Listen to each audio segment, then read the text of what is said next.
Hello students, इस video में हम एक्सरसाइज 14.2 के सॉल्यूशंस कंटिन्यू करेंगे। पिछले वीडियो में मैंने आपको क्वेश्चन नंबर 17 तक के सॉल्यूशंस प्रोवाइड कर दिए थे।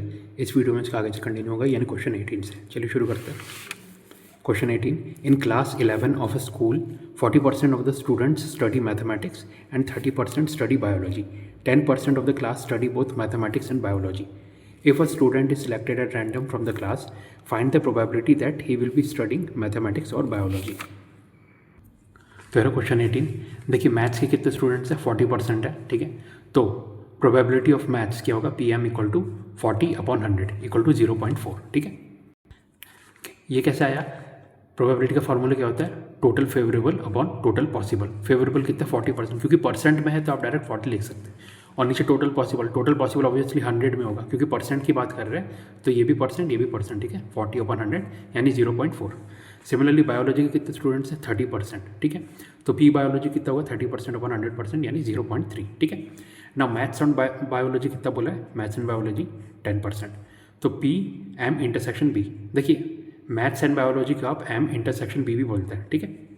तो पी एम इंटरसेक्शन बी कितना हो जाएगा, 10%/100% यानी 0.1। देयरफॉर अब आपको क्या निकालना है, पी मैथ्स और बायोलॉजी। मैथ्स और बायोलॉजी मतलब एम यूनियन बी, ठीक है। So P M union B कितना होगा, P M plus P B minus P M intersection B equal to 0.4 plus 0.3 minus 0.1 in plus P M union B कितना कि 0.6। Therefore आप बोल सकते हैं प्रोबेबिलिटी ऑफ मैथ्स और बायोलॉजी कितना होगा, 0.6। Next, question number 19.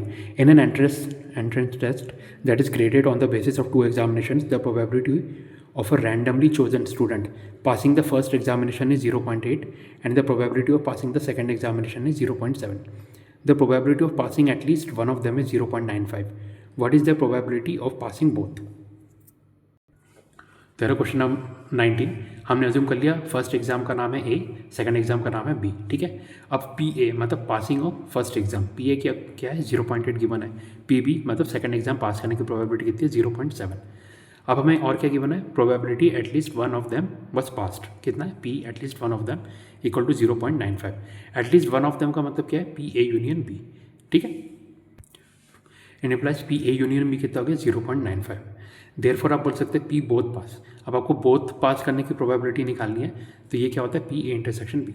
अब पी ए यूनियन बी का आपको फॉर्मूला पता है, P A plus P B minus P A intersection B, ठीक है। सो इसको यहाँ पे लाएंगे तो पॉजिटिव हो जाएगा, इसको यहाँ पे लाएंगे नेगेटिव हो जाएगा।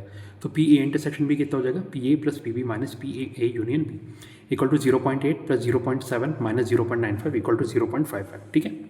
Therefore probability of both passing कितना हो गया, P both pass equal to 0.55। Next, question number 20.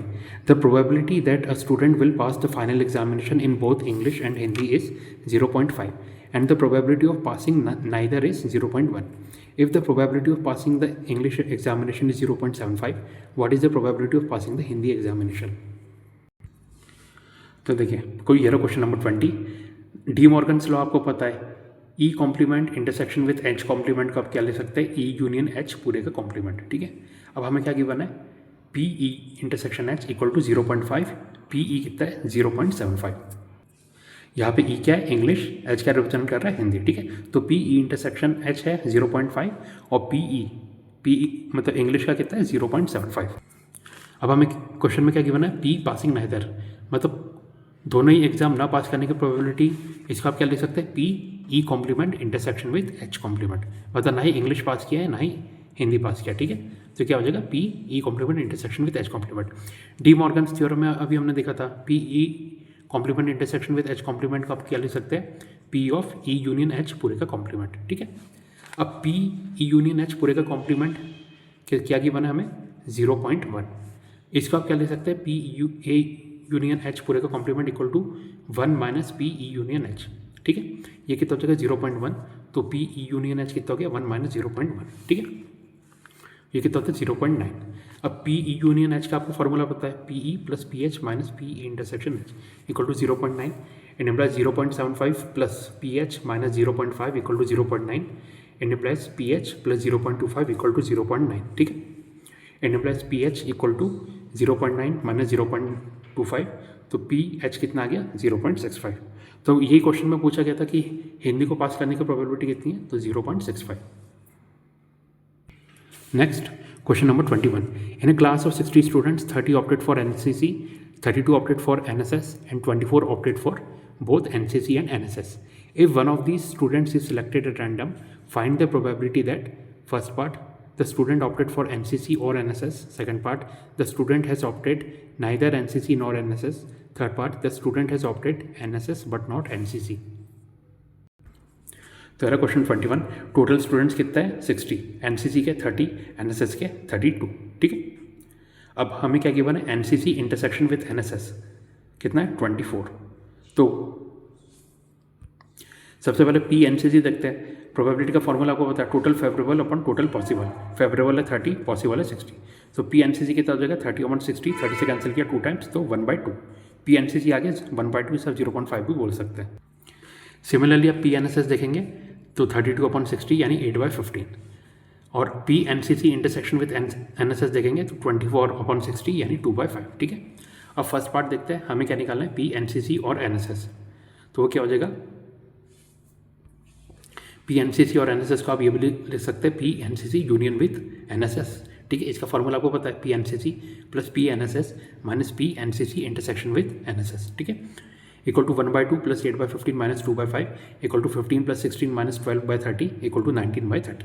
Therefore आप बोल सकते हैं पी एनसीसी और एनएसएस कितना आ गया 19/30। सेकंड पार्ट देखते हैं, P neither NCC nor NSS. तो इसका आप क्या लिख सकते हैं, equal to P NCC complement intersection with NSS complement. इसे आप लिख सकते हैं equal to P NCC union with NSS पूरे का कॉम्प्लीमेंट। ये बेसिकली क्या है, डी मॉर्गन्स लॉ, वही हमने यूज़ किया, ठीक है। P A complement intersection with B complement क्या होता है, पी ए यूनियन बी पूरे का कॉम्प्लीमेंट। डी मॉर्गन्स लॉ है, आपको पता है। अब P NCC union with NSS पूरे का कॉम्प्लीमेंट को आप क्या लिख सकते हैं, 1 minus P NCC union with NSS. Basically P A complement को आप क्या लिख सकते हैं, 1 माइनस पी ए। तो यही यूज़ किया है, P NCC union with NSS पूरे का complement equal to 1 minus P NCC union with NSS. इसकी वैल्यू अभी हमने निकाली थी, फर्स्ट पार्ट में 19/30 आया था, तो क्या हो जाएगा 1 minus 19/30 equal to 30 minus 19/30 equal to 11/30, ठीक है। देयरफॉर फाइनल आंसर क्या है, P neither NCC nor NSS equal to 11/30। Third part देखते हैं, देखिए N NCC number of students NCC में कितना है 30, एनएसएस में कितना है 32, और एनसीसी इंटरसेक्शन विथ एनएसएस वो कितना है 24, ठीक है। अब हमें क्या निकालना है, सबसे पहले N NSS but not NCC, ठीक है। एनएसएस में है बट एनसीसी में नहीं है, तो वो क्या हो जाएगा, बेसिकली इसे आप लिख सकते हैं एन ए माइनस बी। वही हमें लिखना है N of NSS minus NCC, ये इक्वल टू जाएगा N NSS minus N NSS intersection with NCC. मतलब एनएसएस में से हमने वो स्टूडेंट्स सब्ट्रैक्ट कर दिए जो एनएसएस और एनसीसी के पार्ट है, ठीक है। तो 32 माइनस 34 इक्वल टू 8, यानी 8 स्टूडेंट्स सिर्फ एनएसएस के पार्ट है, ओके। फिर से मैं बता देता हूँ, बेसिकली क्या किया है यहाँ पे, हमें ये निकालना था कि नंबर ऑफ स्टूडेंट्स ऐसे निकालने हैं जो एनएसएस में हो पर एनसीसी में ना हो। तो सबसे पहले हम एनएसएस के स्टूडेंट लेंगे टोटल, उसमें से वो स्टूडेंट सब्ट्रैक्ट करेंगे जो एनएसएस और एनसीसी दोनों के ही पार्ट है। तो जब सब्ट्रैक्ट करने पे जो रिजल्ट आएगा वो क्या होगा, सिर्फ एनएसएस के पार्ट, ठीक है। तो N NSS but not NCC कितना गया 32 minus 24 equal to 8। Total student 60 है, देयरफॉर प्रोबेबिलिटी निकालनी है कि स्टूडेंट एनएसएस का हो पर एनसीसी का ना हो। P NSS but not NCC कितना हो जाएगा, total favourable upon total possible, यानी n NSS but not NCC upon total students equal to 8/16 equal to 2/15, ठीक है। 4 से सब्ट्रैक्ट करेंगे 2 टाइम्स, 4 से कैंसिल करेंगे 15 टाइम्स, ठीक है। सो देयरफॉर फाइनल आंसर क्या है, probability NSS but not NCC equal to 2/15, okay. तो स्टूडेंट्स यहाँ पे आपके एक्सरसाइज 14.2 के सॉल्यूशंस कंप्लीट होते हैं। Thank you.